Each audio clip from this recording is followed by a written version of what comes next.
Yes, Zara, am I audible to you?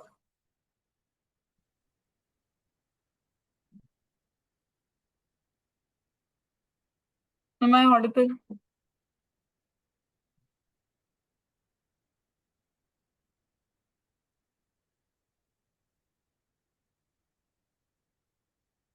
Yes, Zara, are you able to hear?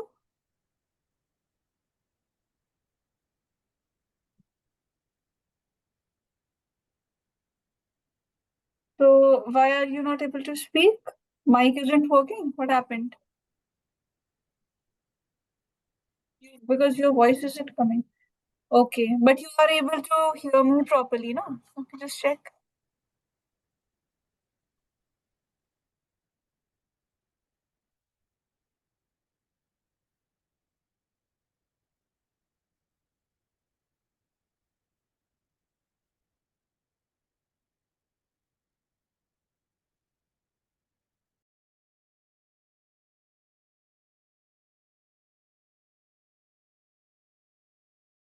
Okay, Zara, just tell me one thing. In the last class, where till where have you written the notes? Just check in the notebook. Till where have you copied?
No, Zara, you're not audible. I'm not able to hear you.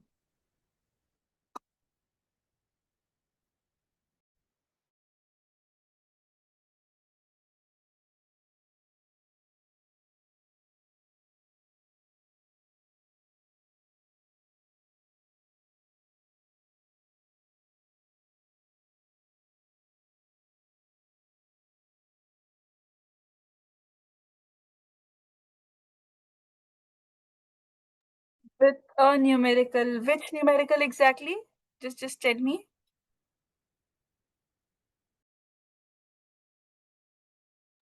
Okay, man and plank. We didn't discuss the momentum part.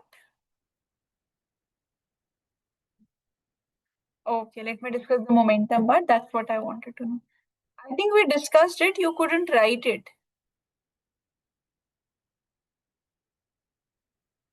This part, remember? This one till here you have done. Just check, have you written this conservation of momentum or not? If not, then I'll discuss and then you can write it. Man and plank, I remember. After this, I think you didn't write it. Yes, we discussed it because the time was up. I said you can write down from here in the next class. Let me quickly discuss it, then you can copy. See, the external force is zero, then we say the system is isolated. And the net momentum is the sum of all the momentums that are present. Okay, so the momentum is conserved in this case. Momentum's conservation means that the net momentum will remain the same. But momentum of what? Momentum of the center of mass. This is the momentum of the center of mass. Momentum of the center of mass.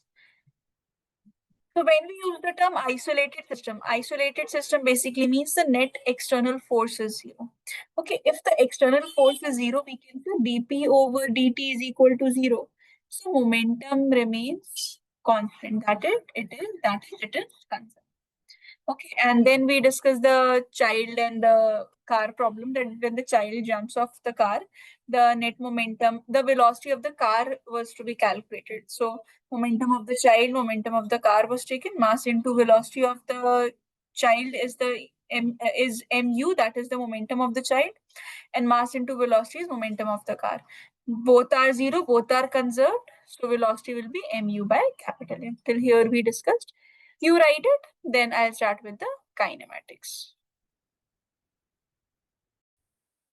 Can you hear me now? Ma'am, can you hear me now? Yes, yes, Zana. Now your voice is audible. Now.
Done, ma'am.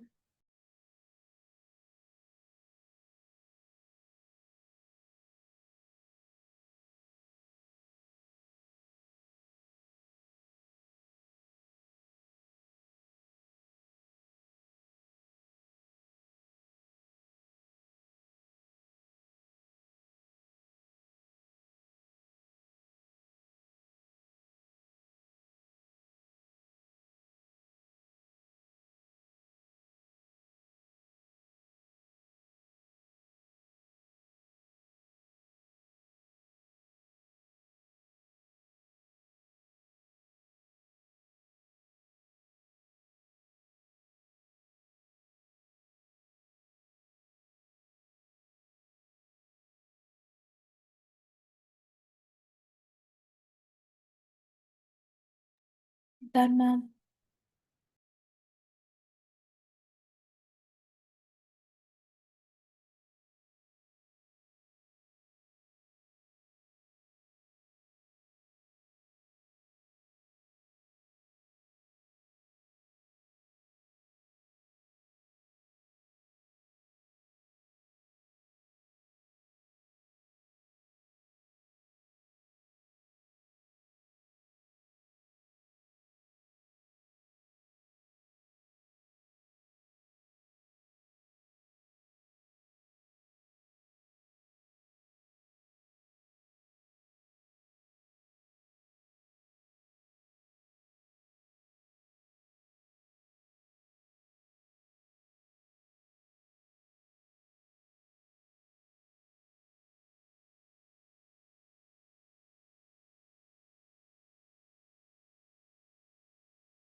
Done, ma'am.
Done, ma'am. Yes, Zara, am I audible to you now? The thing is, ma'am, I don't have internet today, so I'm using my mobile data, so that's why I'm getting disconnected. Okay, no problem. Just let me know if any part gets missed. Okay.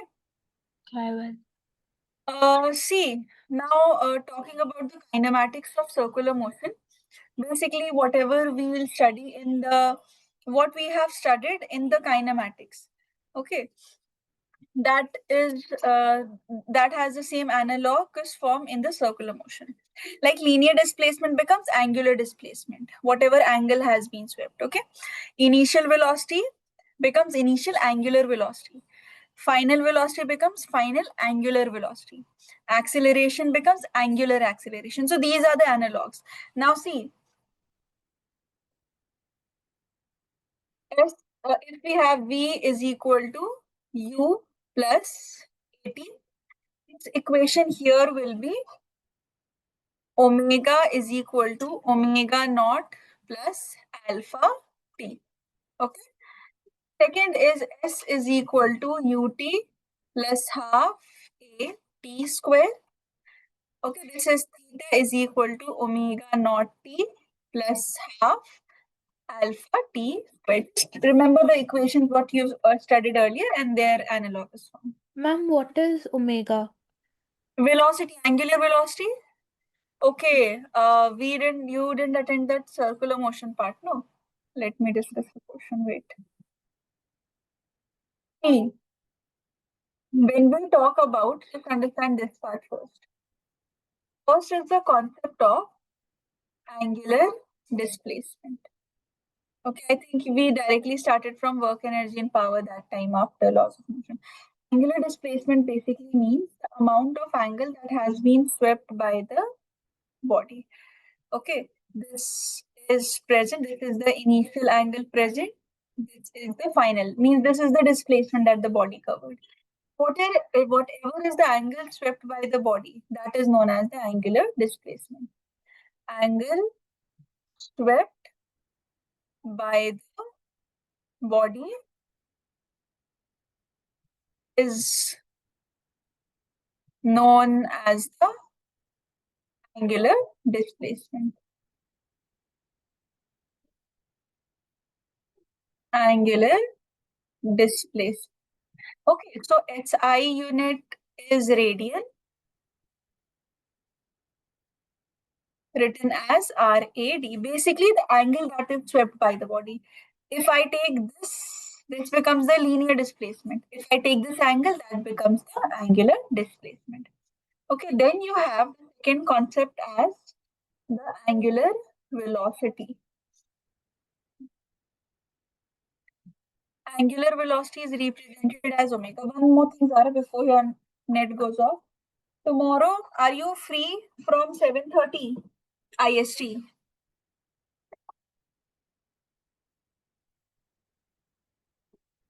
Yes, because then we'll not have the class so late. 1 second, ma'am. Let me check. 1 second. Check 7:30 IST.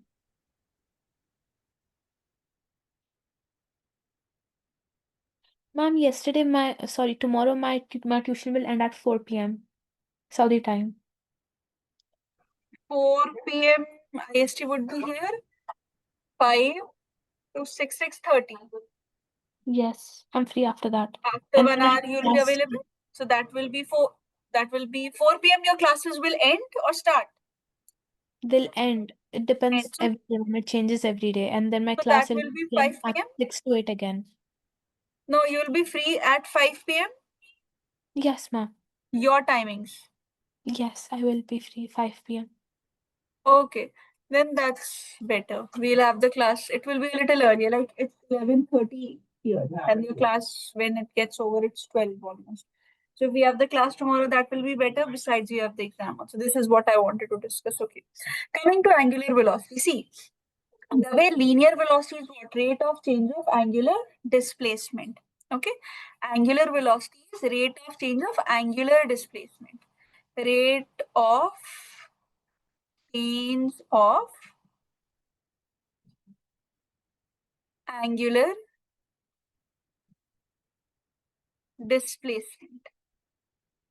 So this is written as omega is basically theta, the difference, the change in the angular displacement with respect to time. Now there are two methods by which you can use this formula. One is if you have a duration given, if a time duration is present. When a time duration is present, like if I say 2 to 8 seconds, something like this, there's a duration. You can simply use delta theta divided by delta t. Delta theta means final displacement minus initial displacement, and this becomes final time minus the initial time. Next is instantaneous.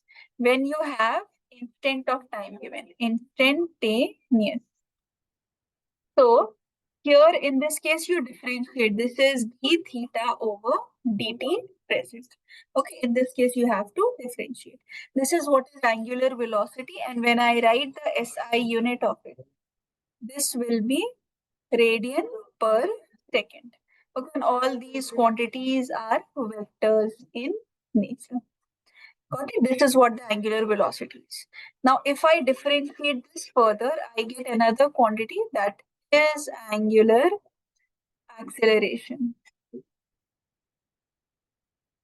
So, angular acceleration will be the rate of change of angular velocity.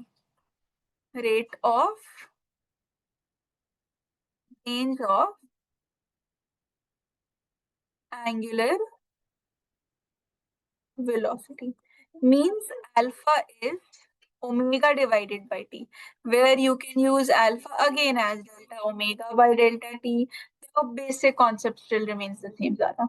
And alpha is d omega over dt. Okay, so SI unit you need to remember that is radian per second square. This is the whole sequence of it. Look, you have like you have linear displacement, you differentiate it, you see the change with respect to time, you get velocity. You differentiate it, see the change with respect to time, you get acceleration. Similarly, here also theta omega gives alpha. Clear?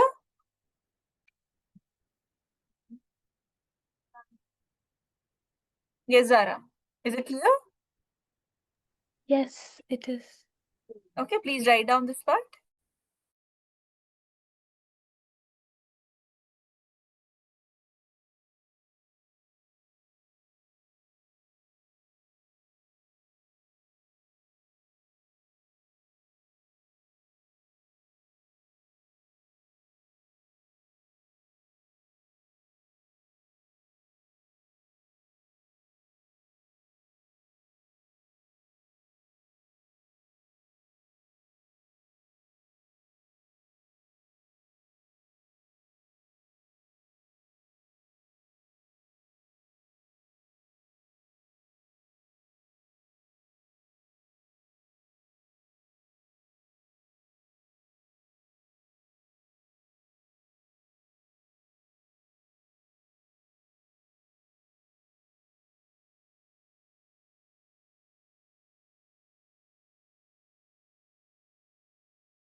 Done, ma'am.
Done, ma'am.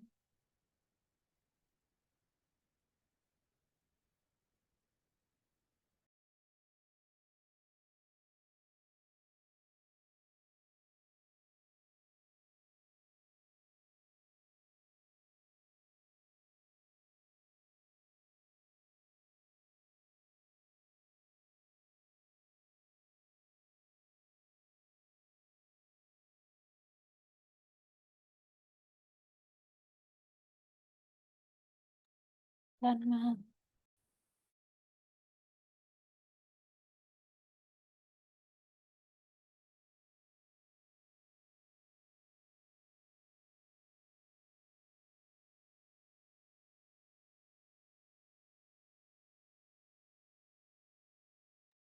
Yes, so Zara, this is what I was discussing. Now you get what is theta, omega, and alpha. Omega basically means the initial angular velocity, and omega not just for initial and omega for the final. So v square minus u square is equal to 2as. Okay, so this will be equal to omega square minus omega naught square is equal to 2 alpha theta. So these are the equations based on which we have the questions. We'll do the derivations of each of these, how to derive these. And these are your three equations. Okay, one, this is second, this is third. Okay, got it? Write down this, then I'll discuss the derivation with you.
Ma'am. Yes, Zara. Okay, okay. This message, I think